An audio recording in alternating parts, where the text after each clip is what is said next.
Hello ladies and gentlemen, it's Dan here from CryNOR. Welcome to this video, all my subscribers on YouTube and all my followers on VidMe.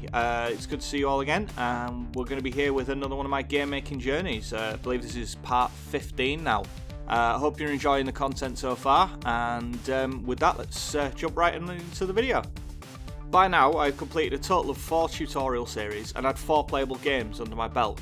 Whilst I hadn't actually made any of these games using my own smarts, I did at least have a clue as to how you would make a game in GameMaker. Whilst doing these tutorials, I always had different ideas floating around in my head for games that I wanted to make. So when I wasn't doing them, I would be in GIMP practicing my pixel art so that I could make my own assets for my very first solo project. I really wanted to bring the corridor brawler back. I used to love games like Streets of Rage, Double Dragon, Final Fight when I was growing up.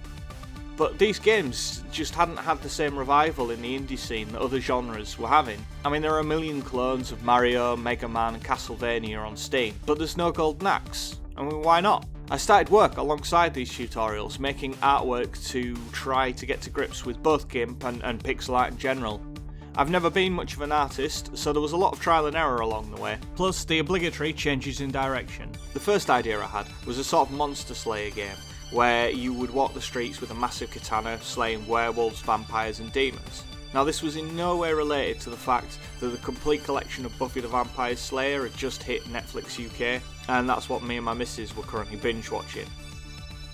I decided to do my own sprites in the equivalent sort of size of 32 to 64-bit machine would render. Everyone was doing 8-bit and 16-bit graphics. I was going to go big or I was going to go home. Once I'd done a design for a werewolf that I was happy with, I then proceeded to utterly fail at designing both protagonist and other types of demon. I just wasn't good enough to draw something that wasn't a dog on its hind legs. So I decided to try more conventional types of brawler, something like Streets of Rage, but as always pushing the boundaries a little bit. I wanted to do the art style of King of Fighters games, so we talk about setting the bar high. After around 20 hours of art, I kind of had a character I was sort of happy with, even if his face was a little off, so I began trying to animate him. This was an unmitigated disaster. No matter how long I worked at it, I could never seem to get the smooth animation that I wanted for something as simple as an idle animation, let alone punching, kicking and jumping. I mean, one hand looks like it's banging a TV to try and fix bad reception, and the other one looks like, well, you can see. It was now time to turn to my favourite resource, Udemy, and what do you know, my favourite game making guru, Heartbeast, had also done an animation and pixel art course. Well, I did kind of know about it at this point. I mean, Udemy had recommended it to me more than 50 times by now. First up, Benjamin introduced us to Piskel, which is a cool open source pixel art program with all the bits and pieces that you would need for doing basic pixel art and animation. First, to get us used to the interface, we drew a basic dude, and then a tree, and he taught us about the colour wheel.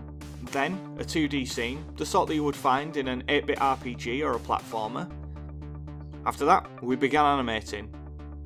We did the basic frames for a spinning coin and set it going, and there you go. It actually worked. It actually looked like a spinning coin. Finally for Piskel, we animated the dude from the earlier lessons. I think it turned out alright. He might look a little blocky and a little janky at this size, but when he's actual size, he'd be perfect for some sort of top-down game like Populous or even Syndicate. The final part of this course was using another piece of open source software called Sprite. This was very much like Piskel, but it had one added bonus, and that being the use of layers. First up, Benjamin showed us how to draw a bird, and then through the power of onion skinning and layers, how to bring it to life. I don't know about you, but I think this looks ace. It looks just as good as any asset from the 8-bit era and would fit perfectly into a Zelda-style RPG. Next up was animating a dude with a sword.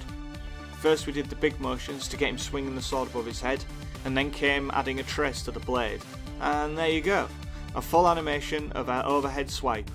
There was also an animation of an idle state, but I wasn't happy with mine turned out for that one.